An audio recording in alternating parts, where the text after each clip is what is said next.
Bullying, we've all heard of it, is something that affects everyone in one way or another. We've all probably been bullied at some point in our lives. Hello, my name is Samuel Gossett, age 14 from the Holy Mount 4-H Club, and I'm here to tell you about bullying. When my parents were in school, there probably weren't many students in their school back then, but today there are more kids in individual classes and in schools. At my school, for example, there's roughly 1,800 students, and that is a lot of students.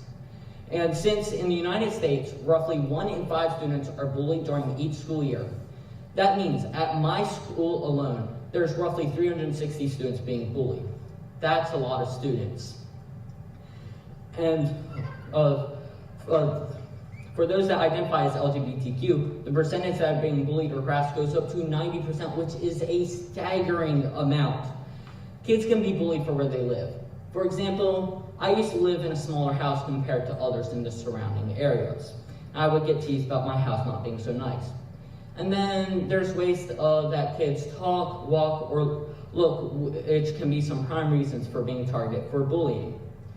A kid who is seen as smarter or dumber than their classmates can also get teased. This teasing can quickly escalate. In elementary school, kids may not understand why they're being bullied, so they may try and run away from their bullying.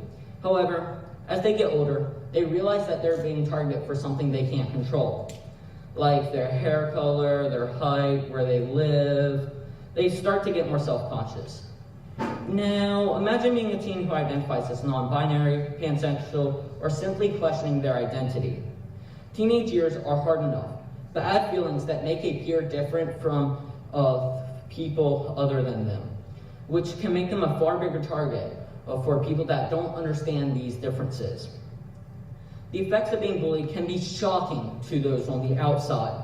There can be depression, anxiety, low self-esteem, physical illness, self-harm, and suicidal thoughts, or even actual suicide. Yes, suicide thoughts, attempts, or completions. Some kids are so tormented by their bullies that they choose suicide as an alternative to their pain. When bullying is discussed, it is often discounted by those not involved in bullying, because what is considered bullying today was once referred to as kids just being kids. However, if those adults that say it really isn't happening, imagine how you would feel if you were in that situation. Then you would realize that yes, it is bullying, and that no, it is not fun.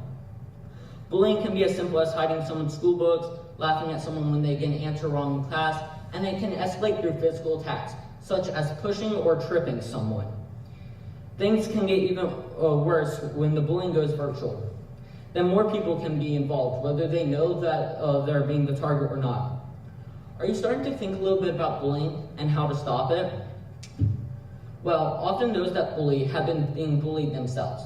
The child that says mean things to other kids or hits classmates may be being bullied at home by an older sibling or even by an adult. Did you know 82% of children have at least one sibling? And of those who have at least one sibling, about 30% have been assaulted by a sibling. Yes, sibling rivalries can escalate to a level of bullying. A simple game of mimicking a favorite wrestling move can quickly get out of hand and become dangerous when repeated.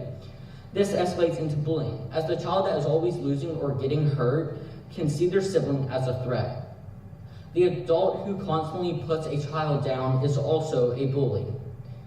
That child will then treat others the same way that they're being taught to behave. This behavior will then continue with the child into adulthood, continuing a cycle of bullying, which will then become domestic violence. A study by University of Washington and Indiana University found that children who have witnessed violence at home act that same way to others. The study found that 34% of children studied engaged in bullying of others, and 73% admitted being bullied themselves in the past year. Are you shocked yet? Because I know that I am. This behavior has to stop. The cycle must be broken. We have to watch and listen. If we, as students, see another student being bullied, we must step up. Either that's telling an adult we trust or just simply telling the bully to stop. Those bullies need to know that there is a better way to handle their frustrations and emotions. The earlier the bullying is stopped, the better the chance is that they will lead a better life. Adults and kids both can make a difference. We, as a society, must stop turning our backs on bad situations and step up to the events that are harming our children. So please, take a moment out of your busy day, and the next time you go online, please visit stopbullying.gov and read about the ways to end this cycle. Thank you.